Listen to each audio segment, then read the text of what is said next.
14, les gîtes, les chambres d'hôtes, oui, ça va fonctionner hein, en France cet été. Les hôtels aussi en France. Et puis les campings.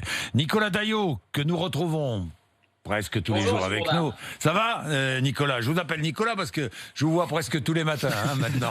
Bon, Exactement. vous êtes président de la Fédération nationale de l'hôtellerie de plein air et notamment, évidemment, l'hôtellerie de plein air, le camping avant tout.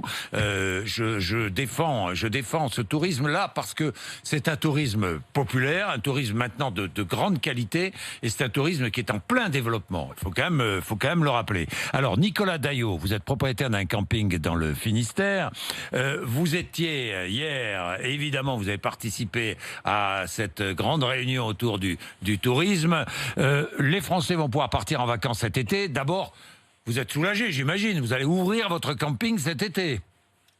Tout à fait. Alors nous étions confiants, mais c'est vrai que le fait que le Premier ministre l'ait dit clairement hier, en parlant de juillet et août, au point d'ailleurs que certains ont déduit que juin était définitivement fermé, ce qui n'est pas certain du tout, puisqu'il a aussi parlé peut-être du 2 juin pour les départements verts. Mais c'est vrai que ça a déjà un effet sur le téléphone, comme vous l'avez dit dans votre reportage. Oui. Les réservations vont repartir grâce à ça, puisque là, l'élan a été donné.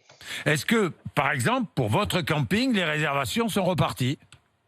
Oui, on a eu des réservations hier, ça a recommencé alors que c'était très plat et on a des clients qui là commencent à reprendre des couleurs et qui commencent à être confiants et vont se positionner pour juillet et pour le mois d'août. Pour juillet, pour le mois d'août et pour les mois qui suivront. Parce que si c'est ouvert en juillet-août, ça sera évidemment ouvert en septembre, octobre, novembre, si tout va bien, hein. Encore une fois. Oui, d'ailleurs, il y a de plus en plus de campings qui envisagent d'allonger la saison. Beaucoup, vous savez, ferment au mois de septembre. On a d'ailleurs demandé à la ministre du Travail d'accélérer dans la transposition, dans l'extension d'un accord de branche qui nous permet d'embaucher nos salariés sous forme de contrat saisonnier pendant une durée plus longue, parce qu'on va sans doute avoir besoin d'embaucher nos salariés jusqu'en octobre ou novembre, en espérant que l'automne puisse compenser la perte du printemps. Contrat saisonnier, durée plus longue, c'est une question que je poserai à Muriel Pénicaud, ministre du Travail, qui est mon invité tout à l'heure, alors si j'ai bien compris. Hein, En fait, c'est juste je serai votre porte-parole. Je serai votre porte-parole. Bon, dites-moi, Nicolas Daillot, vous allez aussi peut-être pouvoir recevoir des touristes venus de toute l'Europe. Alors ça, c'est franchement pas certain, puisque non, c'est certes, pas certain. la porte est... Oui, mais c'est possible. Pas certain, c'est possible, tout à fait. D'ailleurs, pour nous, c'est important, parce que ça représente un tiers de notre clientèle. Alors, on était déjà prêt psychologiquement à ne pas avoir de touristes européens cette année. Il est vrai que de la Commission européenne, mais également le ministre des Affaires étrangères qui participait à la réunion hier, nous a dit que rien n'était sûr, mais que dans la deuxième quinzaine de juin, on peut imaginer l'ouverture des frontières, notamment de Schengen. Et donc, peut-être que les Allemands, les Hollandais, les Belges pourront venir dans les campings français. Bien, espérons. Bien, peut-être le 2 juin, donc, réouverture des établissements en zone verte. Le plan sanitaire, vous me dites, le plan sanitaire n'est pas validé, c'est-à-dire ?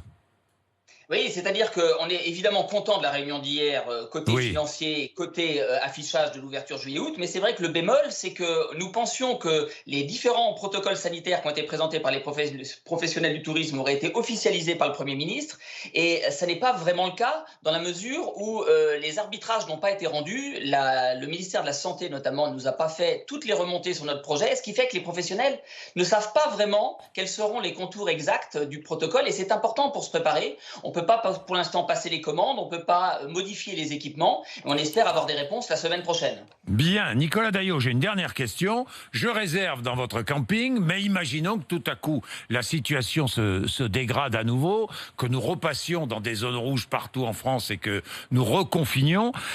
Vous me remboursez ?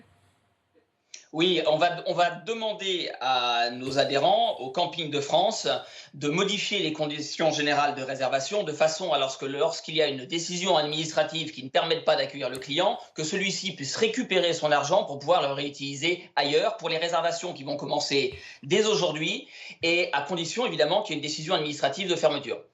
Merci Nicolas Daillot, merci à vous. Et bonne journée. Je sens que vous avez le moral là. Ça va mieux. Exactement. Ça va mieux. Bien. Merci beaucoup.